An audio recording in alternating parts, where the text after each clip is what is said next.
A black belt slaps a veteran with PTSD during training, mocking the 67-year-old soldier as he freezes in a Vietnam flashback.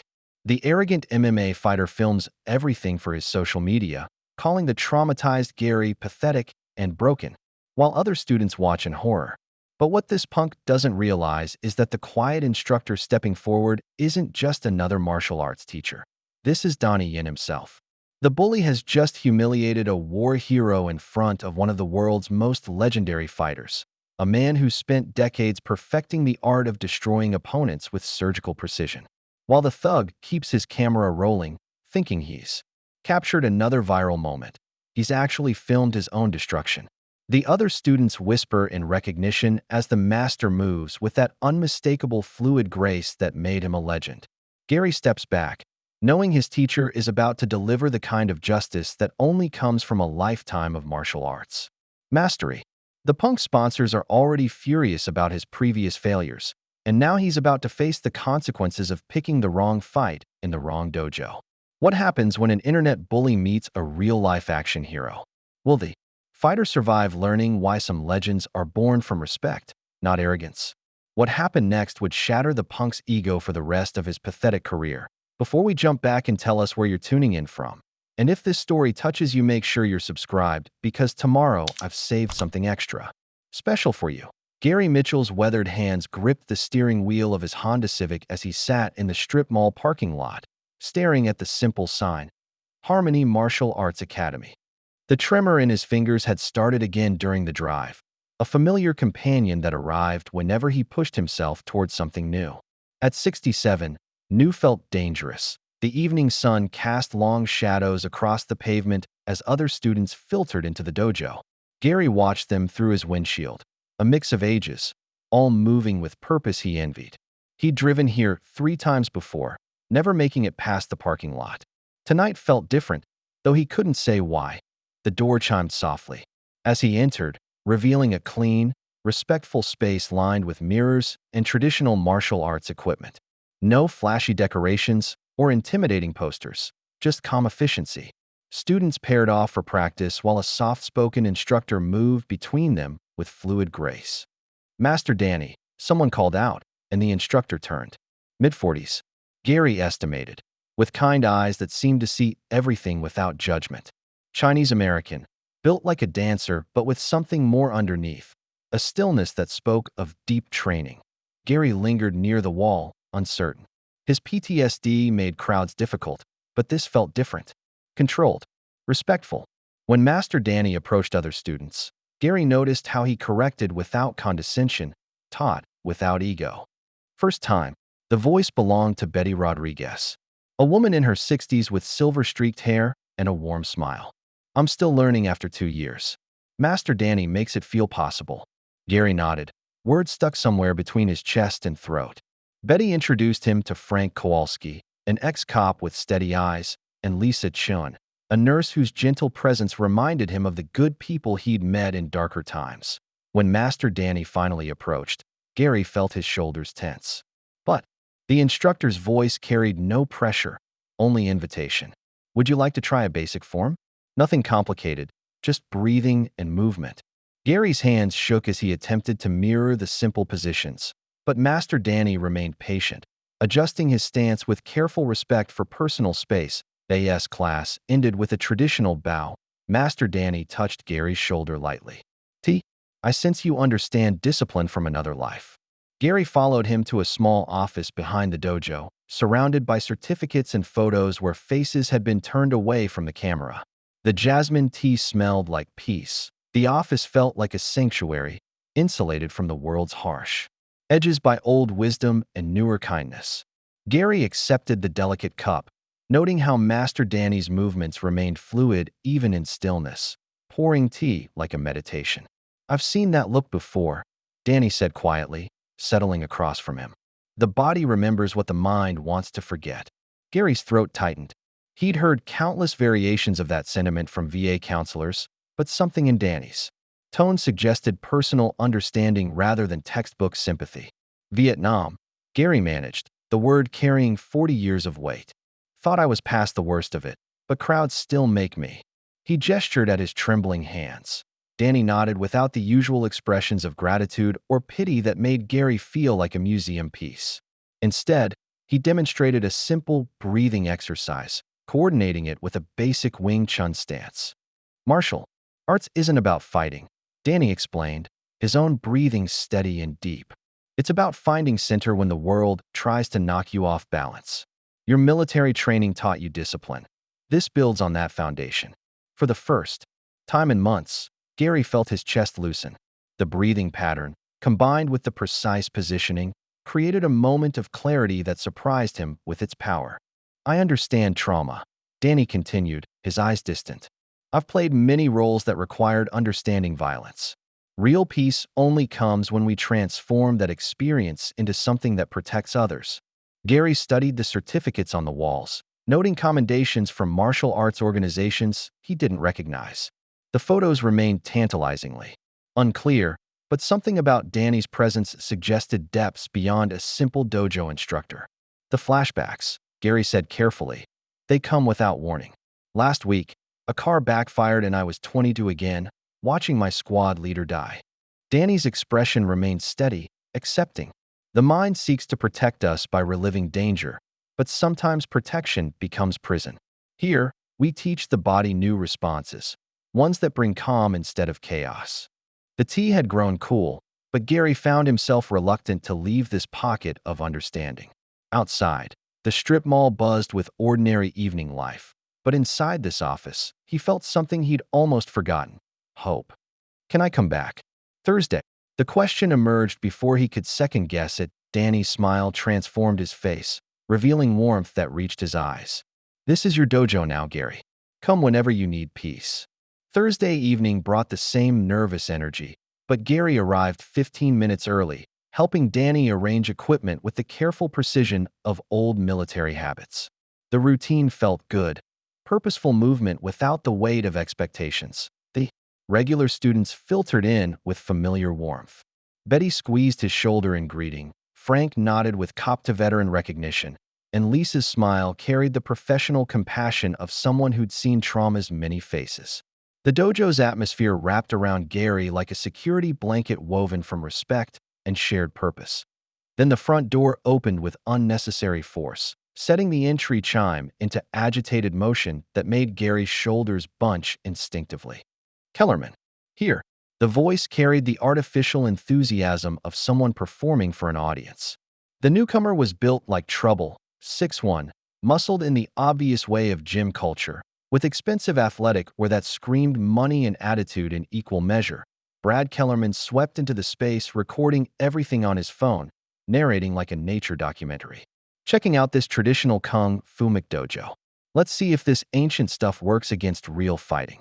Gary watched Danny's expression remain neutral, but noticed the subtle shift in posture that spoke of readiness.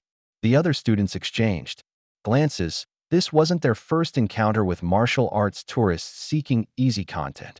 Welcome, Danny said simply, extending the same courtesy he offered everyone. What draws you to traditional martial arts? Brad's laugh carried sharp edges. Content creation, old man. My followers want to see if this slow-motion dancing can handle actual technique. He paid for a month up front, bills peeling off a thick roll with calculated showmanship. We focus on control and respect here, Danny explained, his voice carrying new steel beneath the velvet. Martial arts is a conversation between partners, not a conquest. Right, Brad dismissed, already panning his camera across the other students. But when do we get to the real stuff? The sparring? I didn't come here to dance around with senior citizens. Gary felt his jaw clench. The dismissive tone, the casual cruelty toward people Brad saw as lesser, it stirred memories of bullies who'd targeted vulnerable soldiers in basic training. Predators who sensed weakness and fed on it. Danny diplomatically assigned Brad to work with Frank for basic forms. But even the ex-cop's steady presence couldn't contain the newcomer's barely concealed contempt. This is what passes for martial arts, Brad announced to his phone. My grandmother moves faster than this.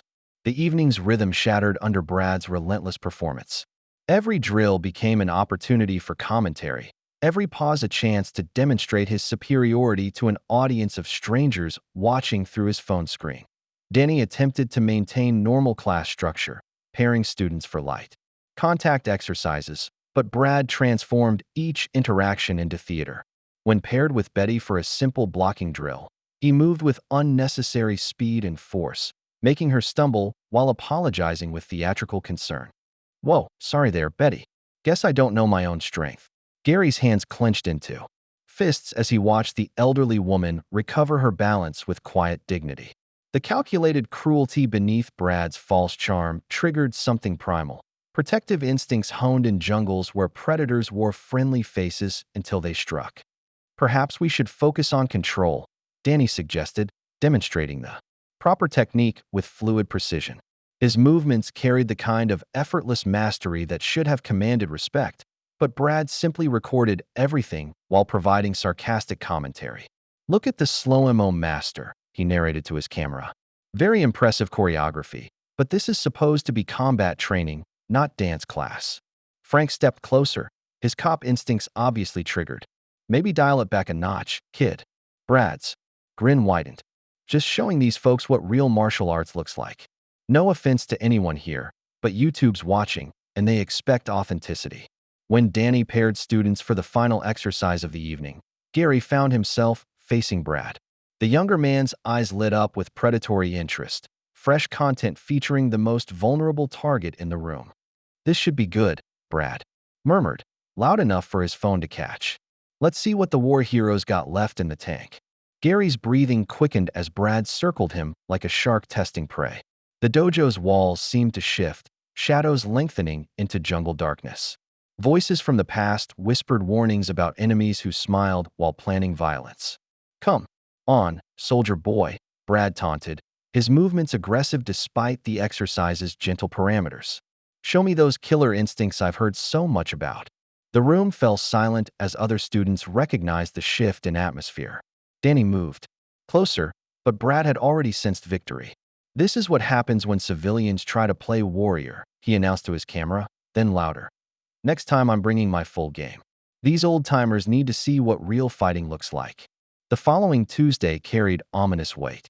As Gary approached the dojo, hoping for the peace that had begun to heal his wounded spirit, instead, he found Brad's silver Mustang accompanied by 2 additional vehicles, reinforcements for whatever performance the young fighter had planned. Inside, 3 of Brad's MMA training partners lounged against the mirrors, recording everything while providing a running commentary of mockery disguised as observation. Their laughter carried the harsh edge of pack hunters who'd found easy prey.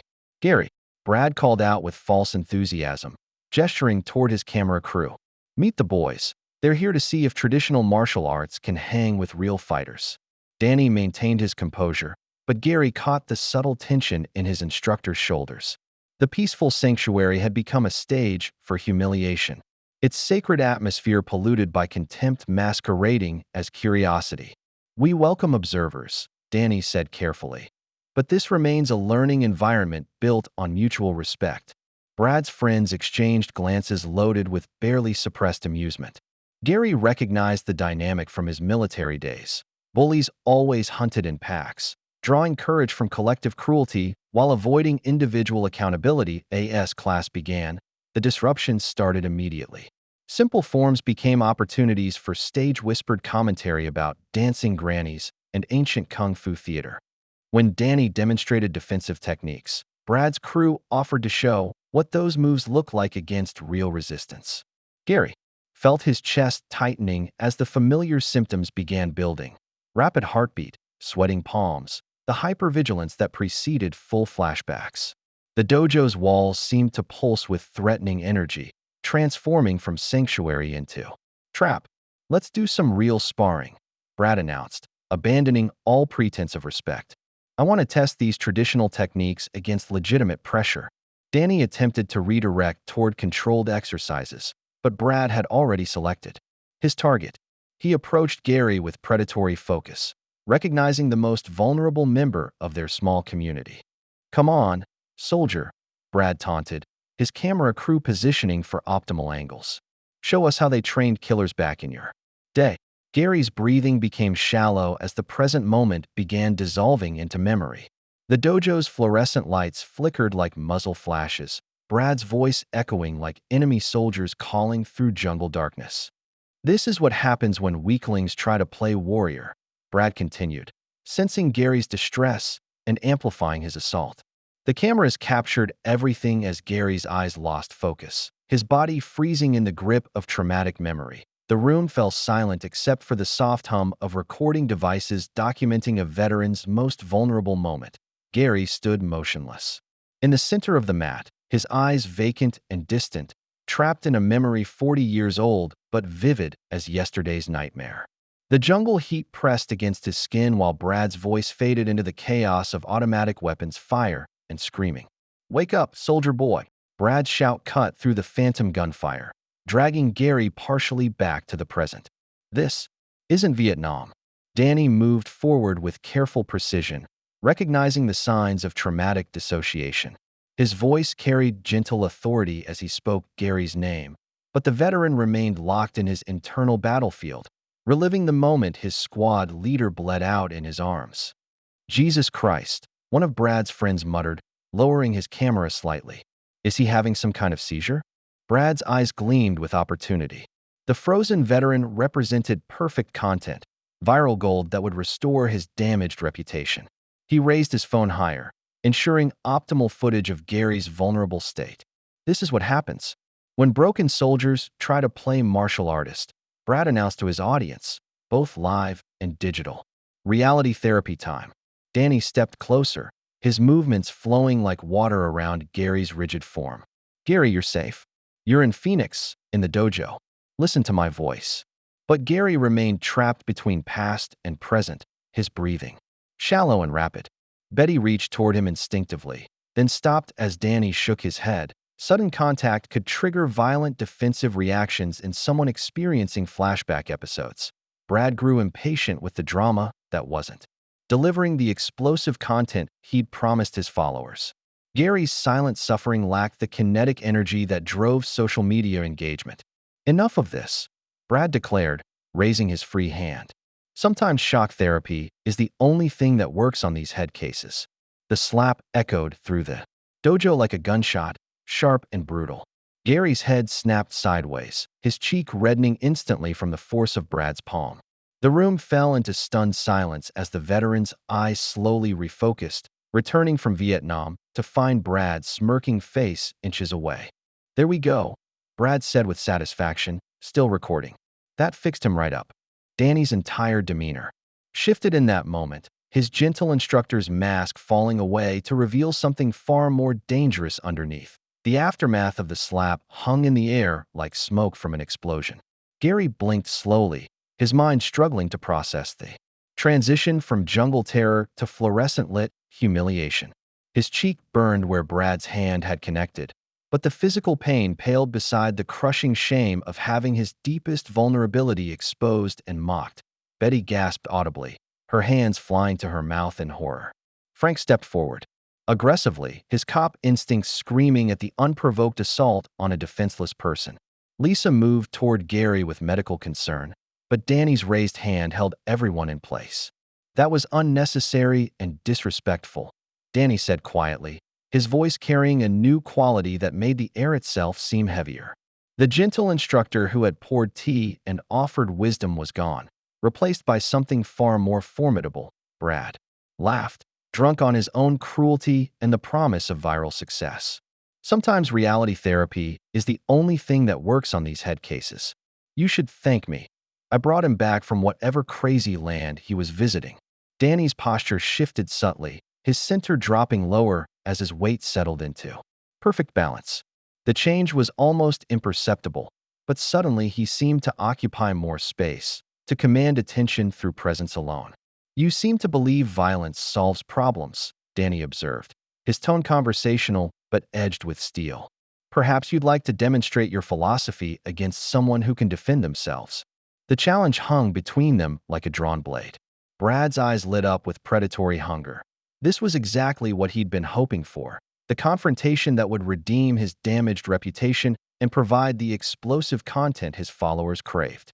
Finally, Brad exclaimed, switching his phone to horizontal mode for better video quality. "Let's see what the dancing master can do when the choreography stops." As Danny moved to the center of the mat, his gait changed completely. Gone was the patient shuffle of a middle-aged instructor. This was the fluid prowl of a predator who had spent decades perfecting the art of controlled violence. Lisa whispered to Frank, her voice barely audible but loaded with recognition. His movement. There's something familiar about it. Frank's eyes widened as understanding dawned, but before he could voice his realization, the two men faced each other in the sacred space where respect had been shattered by arrogance. The dojo transformed into an arena as Danny and Brad faced each other across the mat. The fluorescent lights seemed harsher now, casting sharp shadows that emphasized the contrast between patient instructor and aggressive predator. Gary remained seated on the bench, still shaken, but now focused intently on his teacher. Brad bounced on his toes with obvious confidence, his MMA training evident in every movement. He'd built his reputation destroying traditional martial artists, exposing their outdated techniques as useless against modern fighting methods. This would be his redemption, captured in high definition for the world to witness. Ready to get schooled, old man? Brad taunted, raising his fists in orthodox boxing stance. Danny stood perfectly still, his hands relaxed at his sides, watching Brad with the patience of someone who had seen this exact scenario play out countless times before. When Brad charged forward with a combination of heavy punches, Danny's response was like watching water flow around stone. The first punch passed harmlessly through space where Danny had been a microsecond earlier. The second met empty air as Danny seemed to simply not be there anymore. Brad's attempted takedown found nothing to grasp as Danny flowed away from the attack with minimal effort. Then Danny moved. His hands became blurs of precision, intercepting Brad's strikes with surgical accuracy while simultaneously countering with techniques that looked more like calligraphy than combat. Every movement flowed into the next with perfect economy. No energy wasted, no motion unnecessary. Brad found himself consistently off balance, his own momentum redirected against him by hands that seemed to know where his attacks would land before he did. A trap hand caught his jab and guided it past its target, while simultaneously delivering a palm strike that folded Brad in half. "Holy shit," Frank whispered, his recognition finally crystallizing into certainty. "That's Donnie Yen." The name spread through the small group like electricity. Betty's eyes widened in amazement. Lisa nodded as the familiar movement patterns clicked into place. Even Brad's friends lowered their cameras, suddenly understanding they were witnessing something far beyond their comprehension. Within 30 seconds, Brad lay on the mat, disoriented and defeated, while Danny stood above him with the same calm expression he'd worn while pouring tea. The legendary martial artist extended his hand to help his opponent up. "Perhaps we can try again with more respect," Danny said simply, his identity now revealed, but his character unchanged. Brad stared up at the face he'd seen in countless films, realizing he had just humiliated a military veteran in front of one of the world's most respected martial artists. The silence stretched like a held breath as Brad scrambled to his feet, his earlier bravado replaced by the dawning horror of recognition. His phone lay forgotten on the mat, still recording his complete humiliation at the hands of a legend he'd dismissed as a dancing master. Danny's revelation transformed the dojo's atmosphere completely. The other students buzzed with excitement and disbelief. Their patient instructor wasn't just skilled, he was one of the most celebrated martial artists in cinema history. Betty clasped her hands together like she'd witnessed a miracle, while Frank shook his head in amazement at their incredible fortune. I didn't know," Brad stammered, his voice cracking with the weight of his mistake. The confident predator had become a nervous boy facing the consequences of spectacular arrogance. Danny maintained his characteristic grace, neither gloating nor lecturing. "Knowledge changes nothing about respect," he said simply. "Gary deserved your courtesy regardless of who was watching." Frank picked up Brad's abandoned phone, realizing it had captured everything. The screen showed a live stream counter climbing rapidly, hundreds of viewers witnessing the confrontation in real time. Comments poured in faster than the eye could follow. "OMG, is that Donnie Yen? MMA bro just got schooled by Ip Man. This has to be fake. This is going to be all over the internet," Frank warned, showing the climbing view counter to Danny. Brad's face went ashen as the implications hit him. His entire brand was built on exposing traditional martial arts as ineffective theater. Now he'd been effortlessly defeated by the most authentic practitioner alive, with thousands witnessing his destruction. "Please," Brad begged, reaching for his phone. "Delete it. I'll pay you. I'll do anything." But Lisa pointed to the live stream indicator. "It's too late. You were broadcasting live. It's already out there." Danny focused his attention on Gary, kneeling beside the veteran with gentle concern. "Are you all right? I apologize that you had to experience that disrespect in our sanctuary." Gary's eyes showed a mixture of gratitude and awe. "You didn't have to do that for me." "Yes," Danny replied firmly, "I did. This is our family. We protect each other." As Brad's friends helped their stunned leader gather his equipment, the damage was already spreading across social media like wildfire. The video would soon have millions of views with titles like "MMA Fighter Gets Destroyed by Kung Fu Master" and "Don't Mess with Donnie Yen." Danny stood and faced the departing group. "You're welcome to return when you're ready to learn rather than perform," he offered, extending grace even in victory. Brad fled without responding, his empire of arrogance crumbling with every step. Dawn brought no peace to Donnie Yen, who discovered a small crowd of fans and reporters gathered outside Harmony Martial Arts Academy. News of his presence had spread overnight, transforming their quiet sanctuary into a media circus. He slipped through the back entrance, hoping to preserve some normalcy for his remaining students. Inside, Gary was already practicing forms in the mirror, having arrived early using the key Danny had given him weeks ago. The veteran's movements showed new confidence. The previous night's events had somehow strengthened rather than shattered him. "You came early to avoid the crowds?" Danny asked, joining Gary in the center of the mat. "Figured you might need some." "Normal today," Gary replied, continuing his practice. "Besides, I wanted to thank you properly. What you did last night," Danny waved away the gratitude. "You would have done the same for any of us. That's who you are, Gary, a protector. Last night just reminded you." As they talked, Danny's phone buzzed incessantly with interview requests, movie offers, and opportunities to capitalize on his viral moment. The entertainment industry moved fast when celebrity content generated millions of views overnight. "I came to Phoenix for this," Danny admitted, gesturing around the peaceful dojo. "Teaching without cameras, helping people heal without publicity. I should have known it couldn't last forever." Gary studied his instructor's face, recognizing the conflict between public expectation and private desire.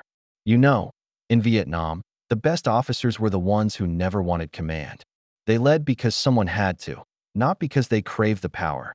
The wisdom struck deep. Danny had spent decades in the spotlight, but his truest satisfaction came from moments like these. Quiet morning training with a student who'd found strength through vulnerability. Meanwhile, across town, Brad Kellerman sat in his apartment watching his humiliation loop endlessly on every social media platform. The video had surpassed 2 million views, with comments ranging from mockery to analysis of Danny's technique. His manager had called twice to discuss damage control, while his sponsors demanded explanations for the public relations nightmare. The doorbell interrupted his spiral of self-pity. Outside stood Rex Gunther, a man Brad recognized from Phoenix's underground fighting scene, a promoter with a reputation for making problems disappear for the right price. "Saw your little dancing lesson last night," Rex said with a cold smile. "Looked painful, but I might have a solution for your problem." Gary's phone buzzed with a text from Frank. "Media circus outside getting bigger. Might want to use back entrance today." Through the dojo's front windows, they could see the crowd growing. Fans hoping for autographs, reporters seeking interviews, curiosity seekers drawn by social media buzz. "This changes everything," Gary observed. Danny nodded sadly. "The question is whether we can keep what matters most." Rex Gunther's predatory smile filled Brad's doorway like a shark sensing blood in the water. The promoter's expensive suit couldn't hide the calculated cruelty in his gray eyes as he invited himself into Brad's cramped apartment, surveying the damage of a career in freefall.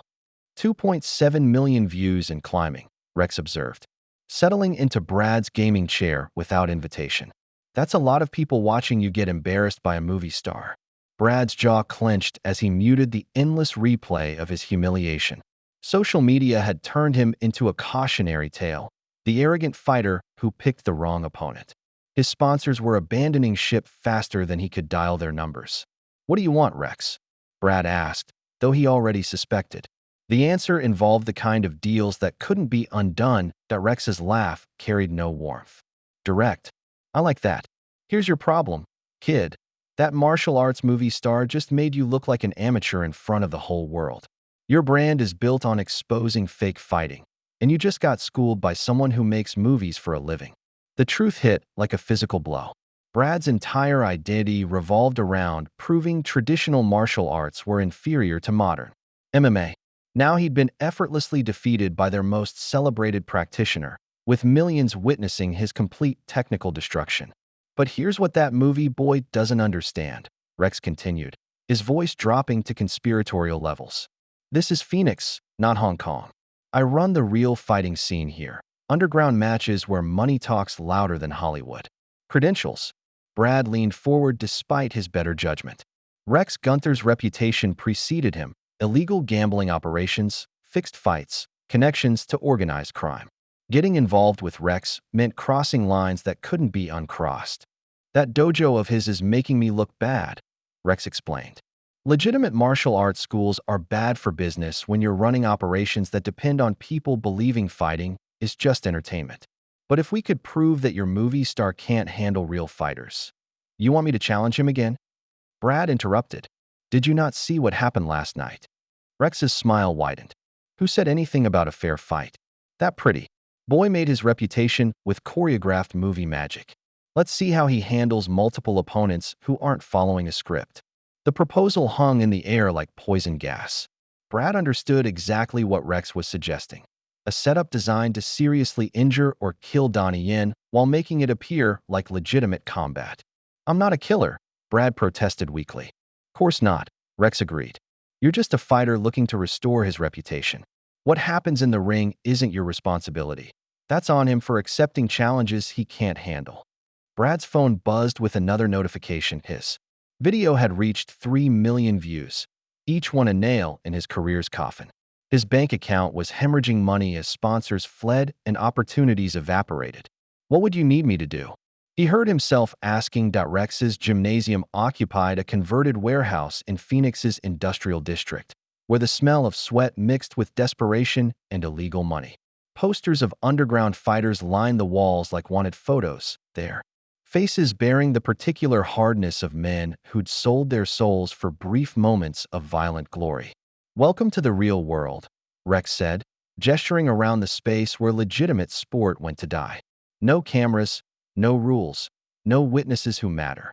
Brad followed reluctantly, his earlier bravado replaced by growing unease as he understood the scope of Rex's criminal empire. This wasn't just underground fighting. It was a complex web of illegal gambling, money laundering, and human exploitation that fed on society's appetite for violence. "See, your movie star friend represents everything I hate," Rex explained, settling behind a desk covered with betting sheets and unmarked phones. "Legitimate martial arts schools make people think fighting is about honor and discipline. That's bad for business when you're selling the fantasy that violence is entertainment." Rex's operation was extensive. Photographs showed connections to organized crime families, corrupt police officials, and judges who could be bought.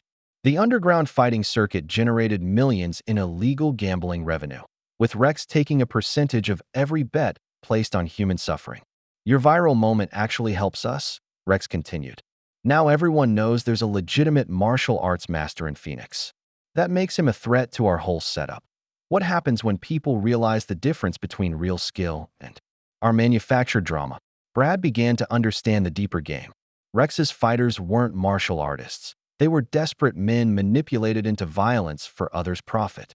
A genuine master like Donnie Yen could expose the entire operation as the exploitative fraud it was. "So we destroy his reputation," Rex explained. "Make him look like another Hollywood fake who can't handle real fighting. Then you become the hero who exposed him, your career gets resurrected, and my business continues without interference." The plan's details were meticulous and brutal. Rex would plant fabricated evidence suggesting Donnie's dojo was connected to illegal fighting operations. Then, when the evidence was discovered, He'd challenged Donnie to prove his legitimacy through public combat. But here's the beautiful part, Rex said, sliding a manila folder across the desk. It won't be a fair fight. My boys will make sure your movie star learns the difference between choreographed stunts and real violence.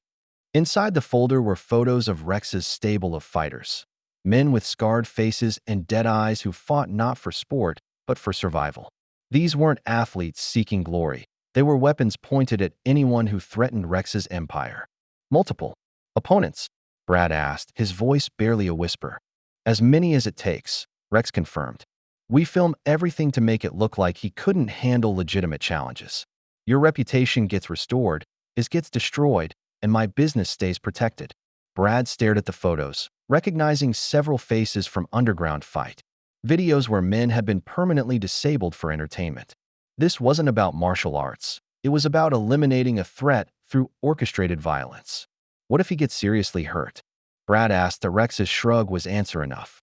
That's the risk he takes for playing hero. Morning sunlight streamed through the dojo's windows as Danny began Gary's private training session. The peaceful atmosphere a stark contrast to the media circus still camping outside. Gary's movements had gained new confidence overnight, his military discipline finally finding a worthy channel through Wing Chun's structured forms. Your stance is improving, Danny observed, adjusting Gary's foot position with gentle precision. Feel how the weight settles when your center is properly aligned. Gary nodded, focusing on the subtle shifts that transformed awkward positioning into stable foundation. The martial arts training was healing him in ways traditional therapy had failed to reach, not by avoiding his trauma, but by giving him tools to channel it constructively. You know, Gary said, holding a particular posture, while monitoring his breathing, I haven't had a flashback since that night. When I saw you protecting me, something changed, like remembering what strength actually looks like. Danny's smile carried deep satisfaction. This was why he'd left Hollywood's glittering cage, moments of genuine human connection that no amount of fame could provide. True strength protects those who cannot protect themselves. You understood that in Vietnam, just needed reminding. As they worked through partner exercises, Danny shared his philosophy developed over decades of martial arts and acting. Violence was sometimes necessary, but only as a last resort when protection required action. The real victory came in creating environments where violence became unnecessary. I spent years choreographing fights for cameras, Danny explained, demonstrating a defensive sequence that flowed like water around Gary's careful attacks. But the most meaningful battles are the ones nobody sees. Helping someone heal, teaching respect, building community. Gary responded to the structured training environment with growing enthusiasm. The precise movements and philosophical framework gave him something his military mind could embrace. Purpose without the moral ambiguity that had haunted him since Vietnam. Betty arrived early and joined their session, followed shortly by Lisa and Frank. Word had spread through their small community about the media attention, but rather than dispersing them, the crisis had strengthened their bonds. We're like a family now, Betty observed, watching Gary help Lisa with a challenging form. What happened with that bully brought us closer together. Danny felt a warmth that Hollywood success had never provided. These people looked to him not because of his celebrity status, but because he'd proven worthy of their trust through consistent character and genuine care. Frank approached with obvious concern. Danny, I've been watching the crowd outside. Some of those aren't reporters or fans. I recognize a few faces from my police days, muscle for hire, surveillance types. The observation sent a chill through the peaceful morning. Danny had dealt with overzealous fans before, but organized surveillance suggested something more sinister than celebrity curiosity. Any idea who might be behind it? Danny asked. Frank shook his head grimly. Could be anyone. Your viral moment made a lot of people take notice, not all of them friendly. As if summoned by their conversation, Gary's phone buzzed with a text from an unknown number. Saw the show last night. Impressive. But movies aren't real life. Let's see how the dancing master handles genuine challenges. Danny read the message. Over Gary's shoulder, recognizing the tone of a threat disguised as admiration. Someone was watching them, planning something that went beyond simple harassment. We should be careful, Gary said, his military instincts engaged. This feels like reconnaissance before an attack. That evening's class carried an undercurrent of tension as Brad returned to the dojo. His demeanor transformed from aggressive arrogance to studied humility. Danny greeted him with characteristic grace, though Gary noticed his instructor's subtle shift into higher alertness. "I owe everyone an apology," Brad announced to the gathered students, his voice carrying what seemed like genuine remorse. "Especially you, Gary. What I did was unforgivable, and I want to learn proper respect for martial arts." The performance was convincing. Brad participated in warm-ups without commentary, followed instructions without protest, and treated other students with careful courtesy. Even Gary began to soften slightly, recognizing what appeared to be authentic shame and desire for redemption. "Respect is earned through consistency," Danny replied, accepting Brad's presence while maintaining watchful distance. Words begin the journey, but actions complete it. As class progressed, Brad demonstrated genuine effort in learning basic techniques. His natural athleticism served him well when applied to traditional forms rather than domination of weaker opponents. Other students began to warm to his apparent transformation, especially Betty, whose maternal instincts responded to what seemed like genuine contrition. During equipment storage after class, Brad completed his real mission. Rex's fabricated evidence found its way into strategic locations. Fake receipts for underground fight purses tucked behind Danny's desk calendar, forged photographs of Danny, allegedly at illegal matches slipped between equipment inventory sheets, and documents suggesting the dojo was a front for gambling operations hidden in student file folders. "Master Danny," Brad said as other students prepared to leave, "I was wondering if you might have time this weekend for private lessons. I have a lot to make up for." Danny considered the request carefully. Redemption required opportunity, and rejecting Brad's apparent efforts would contradict his own teachings about second chances and the transformative power of authentic martial arts training. "Saturday morning," Danny agreed. "We'll work on foundation forms and philosophy. True martial arts begins with understanding why we fight, and when we choose not to." Brad nodded with apparent gratitude, but his phone buzzed with Rex's message confirming the evidence had been planted successfully. The trap was set. Now they needed to wait for discovery that as students filed out into the evening. Frank lingered with obvious concern. His police background had trained him to recognize the subtle signs of deception, and something about Brad's transformation felt choreographed rather than authentic. "You sure about giving him private lessons?" Frank asked quietly. Danny shared the concern, but his philosophy demanded consistency. "If we don't offer genuine chances for redemption, how can we claim to teach authentic transformation?" Gary overheard the conversation and approached with military directness. "Sir, with respect, sometimes enemies pretend surrender to get close enough for the killing blow." The warning resonated uncomfortably as they locked up the dojo. Outside, the media circus had mostly dispersed, but Frank noticed the suspicious. Observers remained, professional watchers who didn't belong in their peaceful corner of Phoenix. Something was building toward confrontation, and none of them fully understood the scope of the forces arrayed against their small sanctuary of healing and respect. Morning brought disaster disguised as discovery. Frank arrived early for weekend training and found the planted document lying conspicuously near the front desk. A forged receipt suggesting Danny had received payment for underground fighting appearances. His police training immediately identified it as evidence, though something felt wrong about the convenient placement. "Danny, you need to see this," Frank called, his voice heavy with concern and confusion. Danny examined the obviously fabricated document, his expression shifting from puzzlement to alarm as he recognized the sophisticated nature of the setup. The receipt appeared authentic at first glance, complete with watermarks and official stamps, but close inspection revealed subtle inconsistencies that marked it as professional forgery. "This isn't real," Danny said immediately, but even as he spoke, more evidence emerged throughout the morning. Betty discovered photographs hidden in the equipment storage, images showing Danny allegedly at underground fighting venues, though careful examination revealed they were composites created from publicity photos and stock footage of illegal matches. Lisa found bank records suggesting suspicious deposits, while other planted documents painted a picture of the dojo as a front for gambling operations. "Someone's trying to frame you," Gary observed, his military experience with enemy disinformation. campaigns providing immediate recognition of the systematic nature of the attack. This is too coordinated to be accidental. Word spread quickly through their small community as each new discovery deepened the apparent evidence of Danny's involvement in illegal activities. Some students began expressing doubt, their faith, shaken by the mounting circumstantial case against their beloved instructor. Frank's police contacts confirmed that anonymous tips had already reached local media outlets, with reporters beginning to investigate the allegations. By afternoon, news crews were gathering outside the dojo again, this time hunting scandal rather than celebrating heroism. "Mr. Yan," a reporter called out as Danny attempted to enter through the back entrance. "Can you comment on allegations that your martial arts school is connected to illegal underground fighting operations?" The ambush interview caught him off guard, cameras rolling as he struggled to respond to accusations based on fabricated evidence.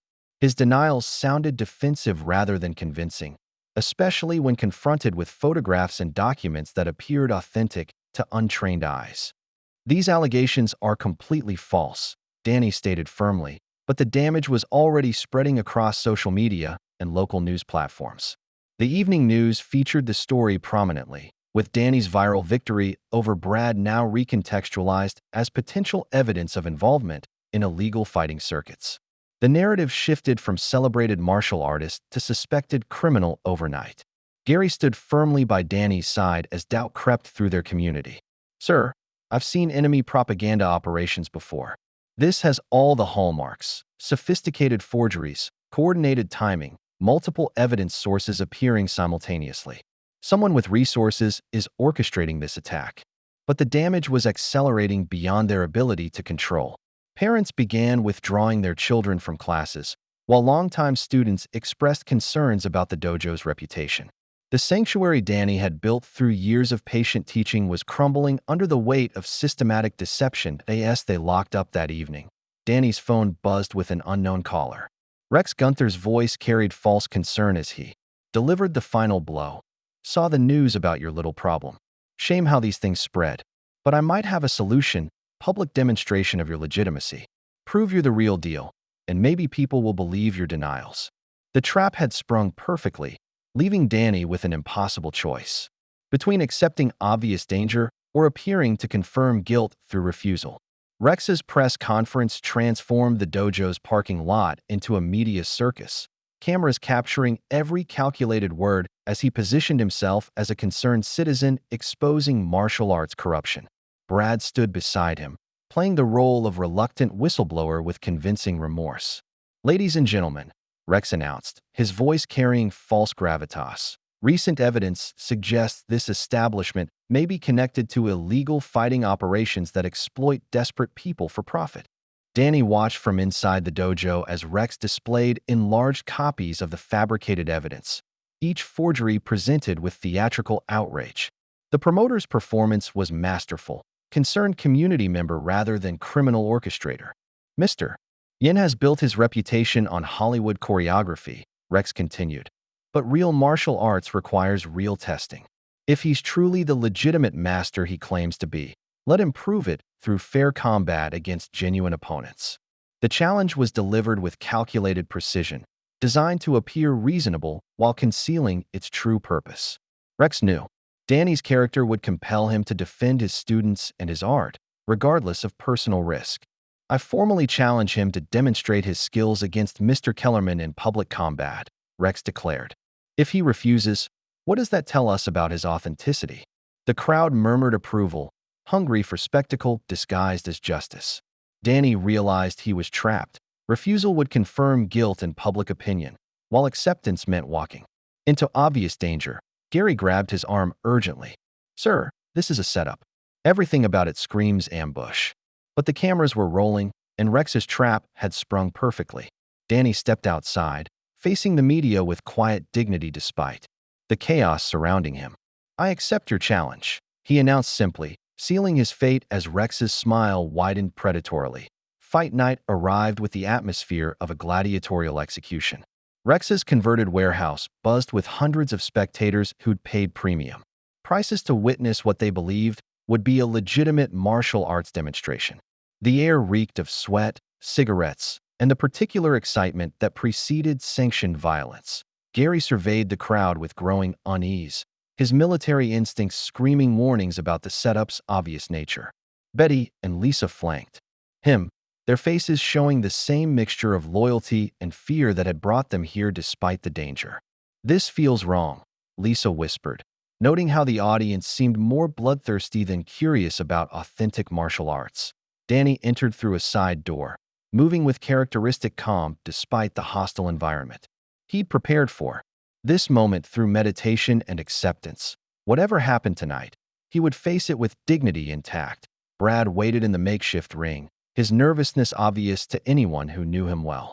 Rex had spent the week filling his head with promises of redemption and threats of consequences for failure, leaving the young fighter caught between cowardice and desperation.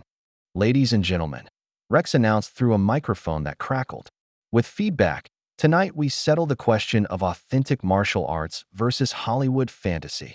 The crowd roared approval, but Gary's attention focused on the suspicious positioning of additional fighters around the ring's perimeter. His pattern recognition, honed through jungle warfare, identified the tactical arrangement of an ambush. "Danny," he called out urgently, pushing toward the ring as understanding crystallized into certainty. Before Gary could reach his teacher, Rex gave the signal. 3 additional fighters rushed into the ring from different angles, transforming the promised one-on-one demonstration into a coordinated assault designed to overwhelm even the most skilled opponent. The crowd's excitement reached fever pitch as they realized they were witnessing something far more savage than advertised. A planned execution disguised as entertainment. Gary's military training overrode his PTSD as he recognized the life-or-death nature of the situation unfolding before him. The careful positioning, the coordinated timing, the overwhelming numerical advantage. This wasn't sport, it was attempted murder. "This has to stop," he shouted, vaulting the ring barrier with surprising agility for his age. Danny had already begun his defense, his legendary skills on full display as he flowed between multiple attackers with breathtaking grace. Wing Chun's principles of redirection and simultaneous attack defense served him perfectly against the coordinated assault. But even his extraordinary abilities faced limits against 4 determined opponents. "Nobody hurts my teacher," Gary declared, his voice carrying the authority of a combat veteran as he positioned himself beside Danny. The crowd gasped at the unexpected development, the broken veteran suddenly moving with military precision, his hands steady for the first time in years as protective instincts buried his trauma beneath purposeful action. Betty and Lisa pushed through the spectators, followed by Frank, whose police training had finally connected the dots about Rex's criminal operation. The 3 additional fighters Rex had positioned throughout the crowd found themselves facing aroused community members rather than helpless victims. "Frank Kowalski, retired Phoenix PD," Frank announced, displaying his badge to establish authority. "This is assault, not sport." Danny and Gary fought with complementary styles. Danny's flowing techniques creating openings that Gary exploited with hard-earned combat experience. For the first time since Vietnam, Gary felt completely present and purposeful, his trauma forgotten. In the clarity of protecting someone he loved, Rex screamed orders from outside the ring, his careful plan disintegrating as the community rallied to defend their teacher. What he'd designed as an execution was becoming a demonstration of everything he'd tried to destroy: loyalty, courage, and authentic strength protecting the innocent. Brad hesitated at the ring's edge, finally understanding the true nature of Rex's operation and his own role as an unwitting accomplice to attempted murder. Brad's moment of moral clarity arrived like lightning, illuminating the choice between complicity and redemption. Instead of joining the assault as planned, he grabbed one of Rex's fighters from behind, shouting his defection for everyone to hear. "This has gone too far," Brad declared, his betrayal of Rex marking the first authentic moment of his adult life. The tide turned dramatically as the community united against orchestrated violence. Betty surprised everyone with her fierce determination, using techniques Danny had taught her to defend Lisa, while Frank coordinated their defensive positions with professional competence. Danny and Gary continued their partnership in the ring's center, their different fighting philosophies creating a perfect synthesis of skill and purpose. Danny's techniques flowed like water around obstacles, while Gary's military training provided the hard edges needed to stop determined attackers. "You taught me that strength protects others," Gary called out during a brief lull, his confidence complete as trauma gave way to purpose. Danny smiled, even while defending against multiple opponents. "You always knew that, Gary. You just needed reminding." Rex's remaining fighters began to falter as they realized they faced not helpless victims, but a unified community willing to fight for their values. The crowd's mood shifted from bloodlust to admiration as they witnessed genuine courage triumphing over manufactured violence.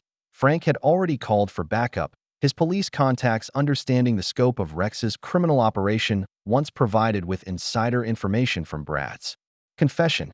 Sirens wailed in the distance, promising accountability for those who profited from human suffering.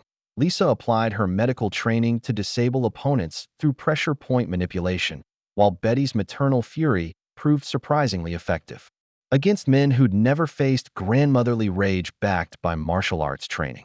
The warehouse that had been designed as Danny's execution ground became instead a demonstration of everything he'd taught: community, respect, protection of the innocent, and the triumph of authentic strength over exploitative violence. Rex pulled a weapon in desperation, but Gary disarmed him with military efficiency honed through decades of muscle memory. Police flooded the warehouse as Rex's criminal empire collapsed in spectacular fashion. Officers who'd been investigating his operation for months finally had the evidence and witnesses needed to dismantle his network of illegal gambling, money laundering, and human exploitation. "Rex Gunther, you're under arrest," the lead detective announced, handcuffs clicking with satisfying finality around the wrists of a man who'd built his fortune on others' desperation. Brad gave a complete confession to investigators, providing detailed information about Rex's operation, the fabricated evidence against Danny, and the planned assault disguised as legitimate competition. His cooperation would prove crucial in exposing the full scope of the criminal conspiracy. "I got caught up in my own ego," Brad admitted to the cameras that had once fed his vanity. "Rex used my desperation to turn me into a weapon against good people." That ends tonight. The warehouse's examination revealed extensive evidence of Rex's crimes, betting records, fixed fight documentation, connections to organized crime families, and financial records showing years of illegal operations. The planted evidence against Danny was exposed as obvious forgery once examined by forensic experts. News crews arrived to cover the real story: how a martial arts instructor and his students had exposed a major criminal operation through courage and community solidarity. The narrative shifted completely from suspected criminal to genuine hero protecting his neighborhood from organized crime. Danny addressed the media with characteristic humility. Tonight proved that authentic martial arts isn't about individual fighting ability. It's about people standing together when principles matter more than personal safety. Gary stood beside his teacher, transformed from broken veteran to confident protector through the simple act of defending what he valued. Betty, Lisa, and Frank completed their circle, each having discovered strengths they'd forgotten they possessed. Rex was led away in handcuffs, his threats echoing emptily through the warehouse as his power evaporated. The man who'd built an empire, exploiting human weakness, had been defeated by the simple authenticity he'd tried to destroy. AS investigators documented the scene. Danny gathered his students around him. "Today you all proved that true martial arts isn't about fighting. It's about standing together when it matters most." Police sirens wailed through the warehouse as Rex Gunther's criminal empire collapsed with spectacular finality. Detective Morrison led a team of investigators who had been tracking Rex's operation for months, finally possessing the evidence and witnesses needed to dismantle his network of illegal gambling, money laundering, and human exploitation. "Rex Gunther, you're under arrest for conspiracy, assault, racketeering, and operating an illegal gambling enterprise," Morrison announced, the handcuffs clicking with satisfying authority around wrists that had orchestrated years of human suffering. Rex's screamed threats echoed emptily through the warehouse as his carefully constructed power evaporated. The man who had built an empire exploiting desperate fighters now faced decades in federal prison, his connections to organized crime ensuring he'd made dangerous enemies on both sides of the law. Brad provided complete cooperation to investigators. His detailed confession exposing the full scope of Rex's criminal network. The planted evidence against Donnie was revealed as sophisticated forgery, each document bearing telltale signs of professional deception once examined by forensic experts with proper equipment. I got manipulated into something truly evil, Brad told the assembled cameras, his earlier arrogance completely replaced by genuine shame and determination to make amends. Rex used my desperation and ego to turn me into a weapon against genuinely good people. I take full responsibility for my part in this conspiracy. Donnie's reputation underwent complete vindication as the true story emerged through multiple news outlets. Publications that had questioned his integrity now praised his courage in exposing organized crime that had operated in Phoenix's shadows for years. The viral video of his confrontation with Brad was recontextualized as the beginning of a heroic journey that ultimately protected his entire community from systematic exploitation. 1 month after Rex's arrest, Harmony Martial Arts Academy had transformed into a recognized beacon of healing that drew people from across the Southwest. The dojo had tripled in enrollment, but Donnie carefully maintained the intimate family atmosphere that made genuine transformation possible rather than simply profitable. Gary stood confidently at the front of the advanced class, his military bearing fully restored as he guided new students through the breathing techniques and grounding exercises that had once saved his sanity. His transformation from broken veteran to confident instructor inspired everyone who witnessed his journey.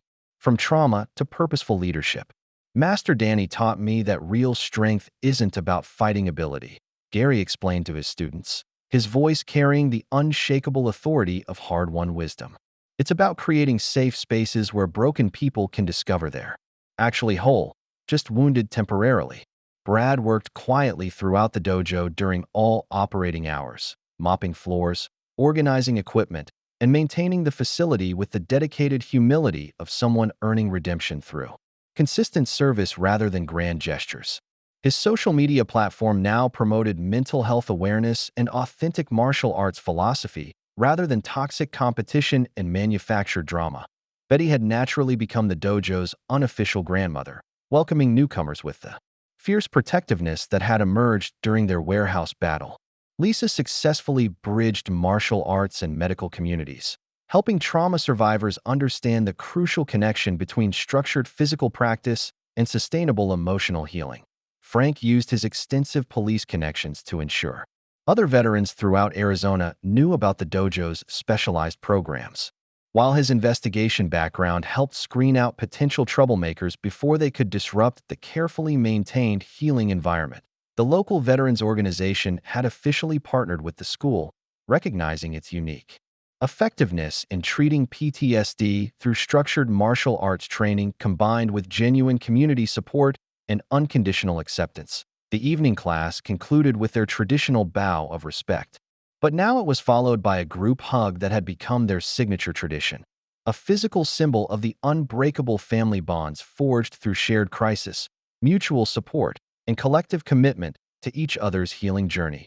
Gary approached Donnie with obvious pride radiating from his transformed posture, leading Marcus Rodriguez, a 25-year-old Marine veteran whose haunted eyes and constant nervous energy perfectly mirrored Gary's initial condition when he'd first entered the dojo months earlier.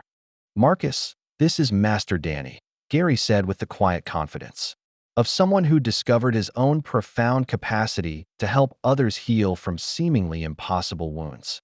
"He saved my life by teaching me that real strength comes from protecting people who temporarily can't protect themselves." Donnie welcomed Marcus with the same infinite patience and gentle understanding he'd once shown Gary, recognizing that healing happened in endless, beautiful cycles. Each person helped becoming genuinely capable of helping the next in an unbroken chain of redemption, growth, and authentic human connection. "I've seen your story online," Marcus said quietly, his hands trembling slightly with the same involuntary shaking that had once marked Gary's every interaction. "I was hoping maybe what worked for you might somehow work for someone like me." Gary placed a steadying, brotherly hand on the young veteran's shoulder, remembering Donnie's first gesture of unconditional acceptance. Brother, you're already home here. We've all been exactly where you are right now, and we're all committed to helping you find your way back to who you were always meant to be. The dojo had become exactly what Danny had envisioned when he'd fled Hollywood's glittering but ultimately empty cage. A place where authentic human connection created daily miracles that no amount of fame, fortune, or public recognition could ever purchase or replicate. As evening settled peacefully over Phoenix, and the last students departed with renewed hope, Danny and Gary sat in the familiar office where their unlikely but profound friendship had begun over jasmine tea and shared understanding of trauma's persistent, often invisible weight. The simple room had evolved into sacred space where two deeply wounded souls had discovered healing through mutual respect, unconditional acceptance, and the gradual recognition that their individual pain could become collective strength when channeled through authentic community and genuine care for others' well-being. Do you honestly think we really changed anything meaningful? Gary asked, watching Marcus practice basic forms in the mirror with the same careful attention and desperate hope Gary had once brought to his own seemingly impossible healing journey. Danny smiled with the deep satisfaction that came from work that mattered more than personal recognition, observing the young veteran's visible progress and remembering his own transformation from broken soldier to confident teacher and protector. We changed everything that truly matters in this world, Gary. We proved beyond doubt that everyone deserves a genuine chance to rediscover their inherent strength, and that authentic communities can heal what isolation, trauma, and systematic exploitation have broken.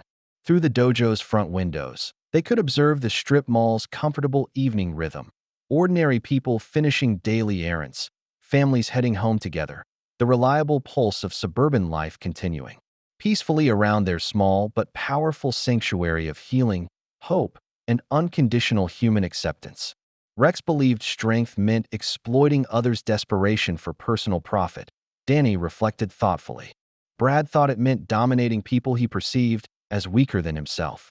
But we discovered that genuine strength creates safe spaces where broken people can become whole again, then naturally help others achieve the same transformation. The dojo's warm light glowed like a beacon in the Phoenix evening, hope and healing radiating outward into a world that desperately needed reminders of authentic human connection's transformative power. If you like the story, please watch another story on our channel and subscribe to the channel.